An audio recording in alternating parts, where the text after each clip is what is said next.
everyone, one of the things Cheryl and I love finding when we're out on our adventures are old cemeteries that we can explore and pay our respects to. Whether they're a church cemetery, municipal cemetery, or especially a private family cemetery in the middle of nowhere. Yeah, and just in case you're wondering, yes, in New Hampshire you can still bury your loved ones on your property, provided certain conditions are met. Check with your local town or city offices for those conditions.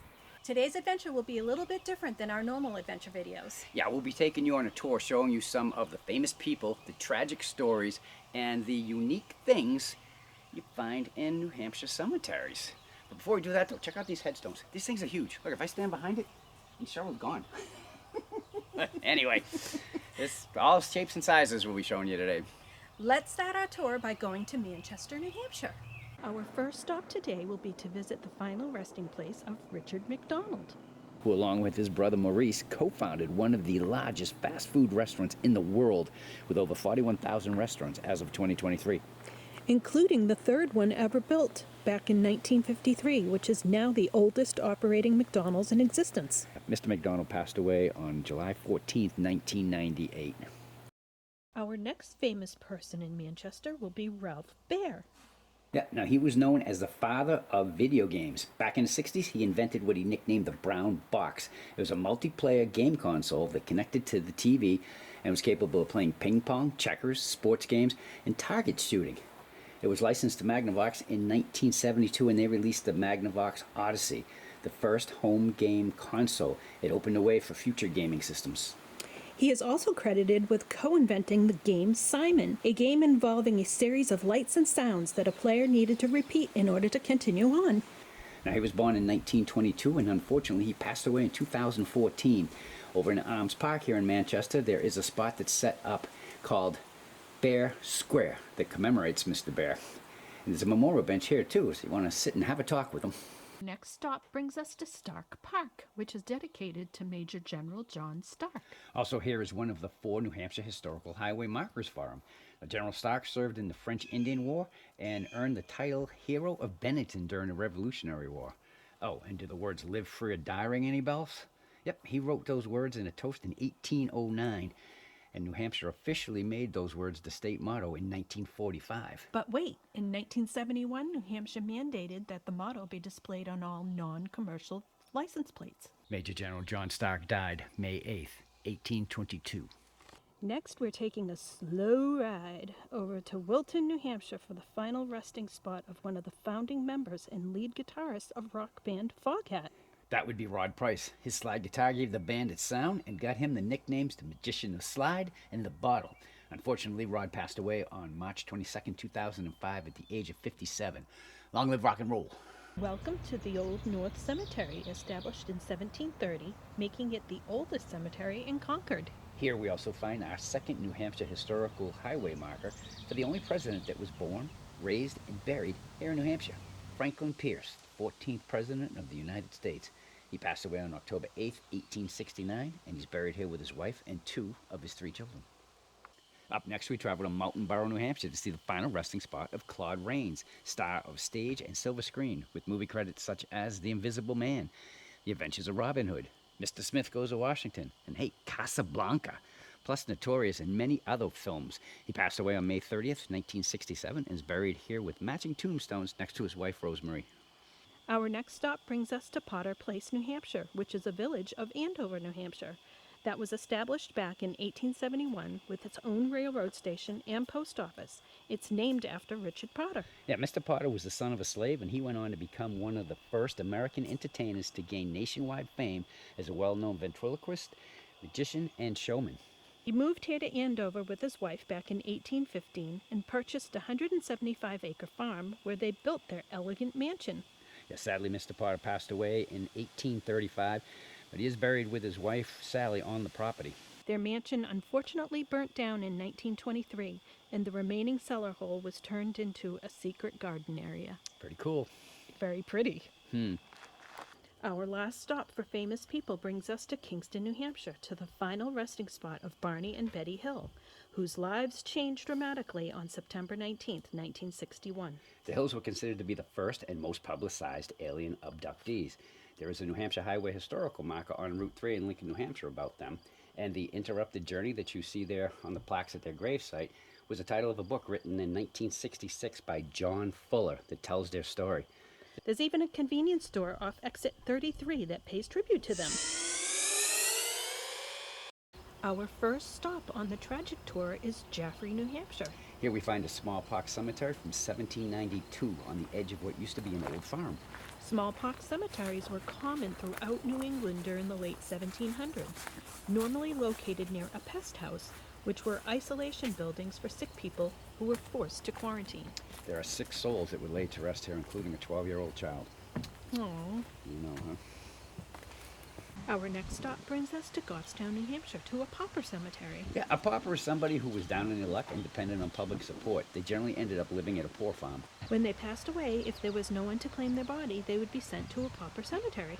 Now, this particular pauper cemetery is the final resting spot for 710 souls whose only identification is a number on a tombstone. Our next stop brings us to New Boston, to the gravesite of Henry Sargent. A 23-year-old man who was in love with a 17-year-old girl he couldn't have named Sevilla Jones. So on January 13th, 1854, he cornered her and her brother on their way to school and shot her in the head 4 times, then turned the gun on himself. In his suicide note, he asked to have Sevilla buried next to him. Yeah, that didn't happen, but she is buried here in the same cemetery with her family. When this happened, her poor mom was still grieving the loss of her husband, who had just passed away 3 months earlier. And then to have to deal with this too, she wanted to make sure that everyone knew what happened to her daughter and who did it. Right on her gravestone. Our next tragic story is similar to the last one, but brings us to Pembroke, New Hampshire, to a memorial that was erected by the town for another 17-year-old named Josie Langmaid, who on October 4th, 1875, was running late for school. When Josie finally left for school, she had no idea she was living her last day. When she didn't show up at home after school, search parties were formed, and within 24 hours her body was found in 2 locations. She suffered a horrific death at the hands of Joseph LePage, who was later hung for her murder. And she is buried in a family plot here in Pembroke, and as if the family hadn't suffered enough, her brother Waldo passed away 2 months later from typhoid, followed by pneumonia. Such a tragic and sad story. Our last tragic story brings us to East Washington, New Hampshire, but this one has a happy ending. Yeah, Clifford Charles Butler was a 7-year-old boy who passed away in 1910 due to a fatal gunshot wound while playing with his cousin. He was buried here in an unmarked grave for over 100 years. The graveyard map had him listed only as the boy shot on Mill Hill. Yeah, but thanks to the time, work, and research done by Bill Mulcahy from the Washington Historical Society, Clifford can finally rest in peace. And if that wasn't enough, Bill and Katie West, the cemetery trustee, split the cost of a new headstone for Clifford. Yep, now New Hampshire Chronicle did a story about this, and we'll have a link to it in the description box down below, along with a link to the Washington Historical Society. Seeing how we're already in Washington, we'll start the unique things you find in New Hampshire cemeteries here with Sumner Ball. Now, Mr. Ball was well-to-do and he owned the Capitol House here in Washington, but check out the tombstone. It's a Ball. Nice play off his last name, huh? Yeah, definitely. Another unique thing is check out the dates of death for Sumner and his wife, Carrie. They died within 4 days of each other. Now, hold on, hon. Sumner Ball's father and mother, they died within hours of each other. That's how Cheryl and I want to go, if not together. That's right. Our next stop brings us to Captain Samuel Jones's leg that had to be amputated due to a construction job accident back in 1804. Why bury just a leg or an arm? Well, back in the 1800s, it could have been for religious reasons, or some believed it could prevent getting phantom pains. 47 years later, the rest of Captain Jones's body was buried in Lower Manhattan, New York, and 11 years after that, he was moved to Brooklyn, hopefully for his final resting spot. Our next unique things we found in a cemetery brings us to New Boston, New Hampshire, to the final resting spot of William Bruce. Mr. Bruce loved fox hunting with his dog Jack, and that's what they were doing on October 27, 1883. But when Mr. Bruce was putting his gun back into the wagon, it accidentally fired, hitting him in the arm.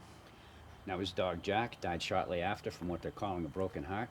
Mr. Bruce's wife paid $145 for the 3-dimensional monument of Jack, his beloved dog, watching over him for eternity. Our next stop brings us to Alton, New Hampshire, to the burial site of Lieutenant Colonel George Savage and his trusted steed, Old Tom. They were both severely wounded fighting in the Civil War, and when the colonel died in 1883, he requested that Old Tom be buried next to him. Old Tom died in 1885, but the cemetery would not allow a horse to be buried there. So Tom was buried outside the fence. Over the years, the cemetery expanded, and eventually it had to include Old Tom's gravesite, so at least they're in the same cemetery. Our next stop brings us to Keene, New Hampshire, to one of the most unique gravestones we have seen in New Hampshire, and it belongs to Charlotte Gemmell. She was an elementary school teacher for 28 years and very active in the community. She was married to Reverend Fay Gemmell, and his gravestone is the rock to the right of the desk. The bench to the left of the desk is the gravestone for one of their 5 children, John, who was also a school teacher for 25 years. And this baseball gravestone belongs to John Watterson and is the father-in-law of Charlotte and Fay's daughter, Heather. Yeah, it's sort of a family affair of gravestones here. All right, everyone, that was a different kind of interesting adventure that we just went out on, and we enjoyed bringing you along with us. And if you enjoyed coming along, then we'd appreciate that thumbs up, as always. Want to follow along with everything we do here on the We Have Mud Fun channel? Right down here in the corner, just click it and you're in. After you do that, don't forget to ring the bell. You'll be notified every time we put out a new video. If you have any questions or comments, you can put them right down below, or you could just say hi. Because we'll say hi back. We always do. Yeah, in case you haven't noticed, there's a lot of bugs around us, so we're doing the best that we can. But until our next adventure, I'm Chuck. And I'm Cheryl. We Have Mud Fun. Bye.